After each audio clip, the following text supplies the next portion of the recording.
በቤታችን ውስጥ ዛሬ ደግሞ በቀላሉ እንደዚህ ያማረና ቆንጆ የሆነ የሩዝና የድንች ሳሙና ለፊት ጥራት አሰራር እየላችሁ መጥቻለሁ። በእርግጠኝነት ፊታችሁ በተለይ ደግሞ ለተበላሸባችሁ ማዳት፣ እንዲሁም ደግሞ በጣም ፊታችሁ ስስ ለሆነ ለተጎዳ፣ ለብጉር ጠባሳ፣ ለጠቋቁር ነገር እንዲሁም ደግሞ ለተሸበሸበ ፊትና ቆዳ በጣም አሪፍ ነው። ለፊት ብቻ አይደለም ለሙሉ ሰውነታችንም መጠቀም እንችላለን። እኔ ብዙ ጊዜ ሲያውቃላችሁ ሳሙና በቤት ውስጥ ነው እየሰራው የምጠቀመው። እንግዲህ ዛሬ ሳሙናዬ አልቆብኝ፣ ስለዚህ ስለጨረስኩኝ ግዴታ መስራት ስላለብኝ ለራሴ ስሰራ ደግሞ ለእናንተም ልስራላችሁ በዛውም ብዬ። እንዲሁም ደግሞ ብዙዎቻችሁ እዚህ በፊት ተተልባ ጋር ነበረ አብዛኛውን ምሰራላችሁ እና በሩዝ ብቻ መስራት አይቻልም ወይ ያላችሁኝም ብዙ ጥያቄ ስለነበረ እንግዲህ ለጥያቄያችሁ መልስ ይሆን ዘንድ በዛውም ይዤላችሁ መጥቻለሁ። ሰላም ወዶቼ እንዴት ናችሁ? ያለው እግዚአብሔር ይመስገን ደህና ነኝ። እዚህ ጋር በመጀመሪያ ደረጃ ነጭ ሩዝ ነው የተጠቀምኩት። እኔ ሩዝ መስሪ ነው ባያችሁት ኩባያ ነበረ። ነገር ግን እኔ እንደ ብዛታችሁና እንደ ማነስ ብትሰሩ አሪፍ ነው። እኔ እዚህ ጋር ሩዙን በዛ አድርጌዋለሁኝ። ምክንያቱም ያበዛውበት ምክንያት በኋላ ላይ ሩዙንም ለሌላ ስለምፈልገው ስለምጠቀመው ማለት ነው። ፍሬውን ተጠቀምኩ ለሳሙና የምፈልገውን ያህል ተጠቅሜ ቀሪውን ደግሞ ለሌላ እጠቀመዋለሁ ማለት ነው። ነገር ግን ያን ያህል ብዙ አይሆንም። የበለጠ የሩዙን ጥቅም እንድታገኙት እንደዚህ መስራት በዛ ብታረጉት አሪፍ ነው። ግን እዚህ ጋር በምታዩት መልኩ ቀንሼዋለሁ መልሼም ማለት ነው እና ያው እንደ ብዛትና እንደ ማነሱ ብታረጉ አሪፍ ነው። እዚህ ጋር በምታዩት መልኩ እኔ ሩዝ መስሪ ነው የተጠቀምኩት። እናንተ ባላችሁ ሩዝ መጠቀም ትችላላችሁ። እዚህ ጋር እንግዲህ አንድ ጊዜ ማለቅለቅ አለብን። ይሄኛው ሩዝ በነገራችን ላይ ምንም አይነት ቆሻሻ የለውም። ወተት ነገር ነው የሚወጣው ስታጥቡት ራሱ እና ቆሻሻ ካለው ምናልባት ብያጥቤው ነበረ። ነገር ግን ደግሞ በኋላ ላይ ተጠቅሜዋለሁ። ለምን እንደተጠቀምኩት ደግሞ አሳያችኋለሁኝ። እናንተ ሌላ እብቅ ያለው ሩዝ ሊኖር ይችላል። እሱ በደንብ ደግማችሁ ማጠብ ትችላላችሁ ማለት ነው። እንዲሁም ደግሞ ሳሙና ስሰራ ብዙ ጊዜ አይወጣልኝም። ነገር ግን ሳሙናች በጣም እጠቀመዋለሁ ባይወጣልኝም እየቆነጠርኩ ያላችሁ ብዙዎቻችሁ ናችሁ። ለሱም ሳሙናው አይቀልጥልኝም ባላችሁት መሰረት እንዴት እንደምትጠቀሙት እኔ ሳሙና አልቀልጥ ሲለኝ ምን እንደማረገው እዚሁ ላይ ቪዲዮ ላይ ያሳውቃችኋለሁ። እናንተ ግን ቪዲዮ ላይክ ሸር እያደረጋችሁ በትዕግስት ተከታተሉኝ ማለት ነው። እዚህ ጋር በምታዩት መልኩ የሚበቃኝን ያህል የሞቀ ውሃ ተጠቅሜያለሁኝ። ትንሽ እናንተ በቀዝቃዛ መጠቀም ትችላላችሁ። ነገር ግን ቶሎ እንዲደርስልኝ ብዬ የሞቀ ውሃ ተጠቅሜያለሁ። እኔ ሳሙናዬ በጣም ደረቅ የምጠቀምበት የምሰራበት ሳሙና ደረቅ ስለሆነ ውሃ በዛ አርጌ ሰርቼበታለሁኝ። የእናንተ ሳሙና በጣም ቶሎ የሚቀልጥላችሁ ከሆነ ግን አነስ አጠር ማድረግም ትችላላችሁ። ነገር ግን በኋላ ላይ በጣም ሲንተከተክ ጀሊ ሲሆን ሲወፍር በጣም ያንሳል ማለት ነው። በተለይ ይሄኛው ሩዝ በጣም ወዲያውኑ ነው ቶሎ ግንፍል ብሎ የሚደርስላችሁ። አንደኛ ለሰውነታችሁ፣ ለፊታችሁ፣ በተለይ ፊታችሁ ለተጎዳ ለፀጉራችሁ ራሱ ብትጠቀሙት ይሄ በጣም አሪፍ ነው። ሳሙናውንም ራሱ መጠቀም ትችላላችሁ በእንደሱ መልኩ ማለት ነው። እንደዚህ አድርገን በደንብ በነገራችን ላይ ይሄ ሩዝ ስለሚይዝ ድስት ላይ ስለሚላከ ግዴታ አማስሉኝ ይላል ማለት ነው። ትንሽ በክ እንትን እስከሚል ድረስ ማለት ነው። በቅ እስከሚል ድረስ እስከሚገነፍል ድረስ ነው የሚባለው። እሱ ትንሽ ሞቅ እስከሚል ድረስ ግዴታ ማማሰል አለባችሁ። ምክንያቱም ይይዛል ድስቱ ላይ ልክክ ነው የሚልባችሁ ማለት ነው። ይሄ በራሱ ጊዜ እስከሚበስልልን ድረስ እዚህ ጋር ደግሞ የምጠቀመውን ድንች አቅርቤ ያለው ማለት ነው።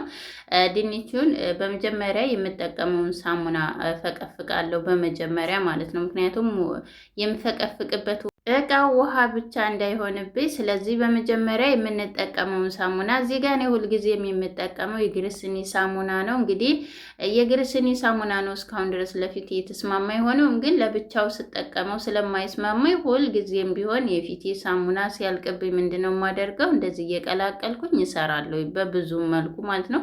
ከዚህ በፊት የተለያዩ ሳሙናዎች ሰርችላቸዋለሁ በሩዝ እና ተልባ አብዛኛውን የወደዳችሁት በጣም ብዙዎቻችሁ በጣም ለውጥ አገኘንበት ያላችሁት የሩዝና የተልባ ሳሙና ነው። እንዲሁም ደግሞ ሌሎችንም ሰርቻለሁ በተለያየ መልኩ ማለት ነው። ከስር አለላቸው እና እዚህ ጋር ግዴታ እኔ እየቀላቀልኩ ነው መጠቀም ያለብኝ ለፊቴ ማንኛውንም ሳሙና ስጠቀም ማለት ነው፣ ሩዝ እና ተልባ። ምክንያቱም እኔ ፊቴ በጣም የሆነ ቁጡ ስለሆነ ስስ ስለሆነ ማንኛውም ሳሙና ቀጥታ ሳደርግበት ይቆጣብኛል ማለት ነው። እዛ እዚህ ጋር በምታዩት መልኩ ፈቀፍቀዋለሁ። ይሄ ሳሙና ደረቅ ስለሆነ እንዳልኳቸው የእናንተ የምትጠቀሙት ለምሳሌ በጣም ቶሎ የሚቀልጣለ ኦሪጂናሉ ምንም ነገር ያልገባበት እሱ አለ። ለምሳሌ ምንም ያን ያህል ብዙ አይቆይም፣ ቶሎ በንፏለት ነው የሚቀልጥላችሁ። ስለዚህ ያን ያህል ማብዛት የማይጠበቅባቸው ማለት ነው። ነገር ግን እንደኔ እንደዚህ ደረቅ አይነት ሳሙና የምትጠቀሙ በዛ አድርጉት ማለት ነው። እኔ በምሰራው አይነት መልኩ ስሩት። ከዛ እዚህ ጋር ድንቹን በምታዩት መልኩ በደንብ አድርጌ አጥቤዋለሁኝ። አላጥኩትም፣ እስከነ ልጣጩ ነው የተጠቀምኩት። ምክንያቱም ውሃውን ስለሆነ የምፈልገው ምንም ችግር የለውም። በደንብ አድርጋችሁ ግን አፈር እንዳይኖረው በደንብ አድርጋችሁ እጠቡት። እዚህ ጋር ግን አነስ ባለው ቦታ አነስ የሆነ ጥቅጥቅ ያለ በደንብ አድርጎ ፍቅፍቅ እንዳደርግላችሁ በሱ በኩል ፈቅፍቁት ማለት ነው። እዚህ ጋር በምታዩት መልኩ ያው ሩዙ እየበሰለልኝ ነው። በጣም ነው የሆነ ደስ የሚላቸው። ቅድም እያጠብኩበትን እጣቢውን ቆሻሻ ስለሌለው መልሼ ሲበስል ስላጠረብኝ ምን አደረኩ መልሼ ጨመርኩት ማለት ነው። ነገር ግን ለምሳሌ የምግብ የኛው ረጃጅሙ ሩዝ ከሆነ እሱን ግን የእሱን እጣቢ መጠቀም አንችልም፣ ምክንያቱም ቆሻሻ ስለሚኖረው። ይሄኛው እንዳልኳችሁ ነው፣ በቃ ታጥቦ ታሽጎ ስለሚዘጋጅ ቶሎ ውሃ ስታደርጉበት ልክ እንደ ወተት ነው ጥቅሙ ራሱ እንትን የሚልላችሁ ማለት ነው፣ ቶሎ የሚወጣው እና ስለዚህ ተጠቅሜዋለሁ መልሼ። ከዛ እዚህ ጋር በምታዩት መልኩ ድንቹን በደንብ አድርጌ ጭምቅ አረግና ውሃውን ነው የምወስደው፣ የድንቹን ውሃ ነው የምፈልገው ማለት ነው።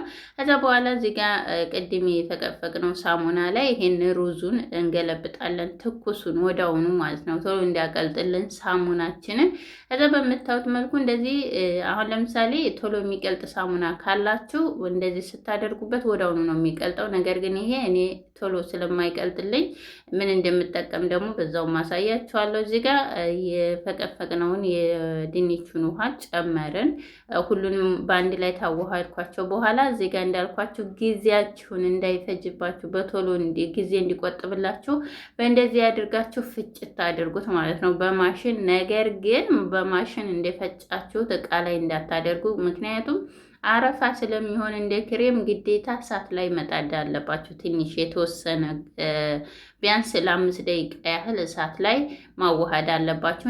እሱንም ደግሞ አሳያችኋለሁ እንዴት እንደምታደርጉት ማለት ነው። ምክንያቱም እንደዚህ ስንፈጭ አረፋ ብቻ ስለሆነ በኋላ ኩፍ ነው የሚልባችሁ እንጂ አይረጋላችሁም ማለት ነው። ስለዚህ ግዴታ እኔ በምሰራው መሰረት ግዴታ መስራት አለባችሁ ማለት ነው።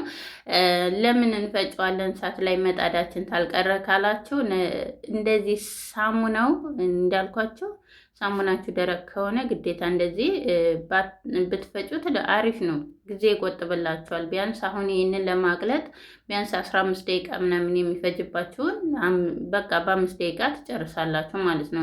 አንደኛ ሁሉም ነገር ይዋሃድላችኋል።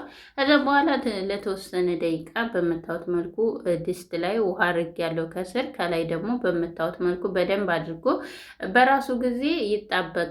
አንደኛ በጣም ውሃው ተበዛባችሁ ያንን ውሃ ምጥጥ እስከሚያደርግላችሁ እንደዚህ ይቀንሳል። በራሱ ጊዜ ሲመጣው ይቀንሳል። እየወረደ ነው የሚመጣው ሳሙናው ሲወፍር። እዚህ ጋር አውጥቼዋለሁ። በምታዩት መልኩ ደግሞ ሩዙን አስቀምጬዋለሁ። ሩዙን ወይ ለፀጉሬ እጠቀመዋለሁ ወይ ደግሞ ለፊቴ እጠቀመዋለሁ ማለት ነው። ግን እኔ ለፀጉሬ ነው ያሰብኩት። እንዲሁም ደግሞ ለፊታችሁም ለሰውነታችሁም መጠቀም ትችላላችሁ። ከዛ በኋላ ትንሽ ተቀዘቀዘ በኋላ በምታዩት መልኩ ያ ብዙ የነበረው አረፋ የነበረው ክሬም ሆኗል። በቃ የሆነ ድልድል ያለ በምታዩት መልኩ ይውላችሁ ሲወርድ ራሱ ያስታውቃቸዋል።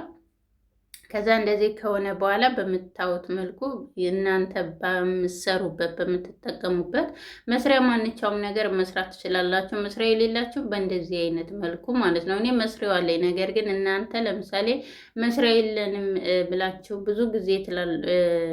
ብዙ ጊዜ ትጠይቁኛላችሁ። ነገር ግን መስሪያ የሌላችሁ የእርጎውን ራሱ አጋብቼ ሰርቼላችኋለሁ በቡና መልኩ፣ እንዲሁም ደግሞ በሃይላንድ በውሃ ሃይላንድ ማለት ነው። እሱንም ቆርጭ ሰርችላችኋለሁ። ከታች ያሉትን ቪዲዮዎችን የሳሙና የሰራኋቸውን ማየት ትችላላችሁ። ከዛ ለ24 ሰዓት አስቀምጫለሁ። ከ24 ሰዓት በኋላ ይህን ይመስላል። ፍሪጅ ውስጥ አደራ እንዳታረጉ። ምክንያቱም ብዙዎቻችሁ ፍሪጅ ውስጥ አድርጋችሁ ሳወጣው ውሃው ይቀልጥብኛል እንትን አይደርቅልኝም እያላችሁ ነበረ። የሚደርቀው ከ24 ሰዓት በኋላ ታወጡታላችሁ እንጂ እስከ ሳምንት ድረስ ነው የሚደርቀው እንጂ በአንድ ቀን አይደርቅም።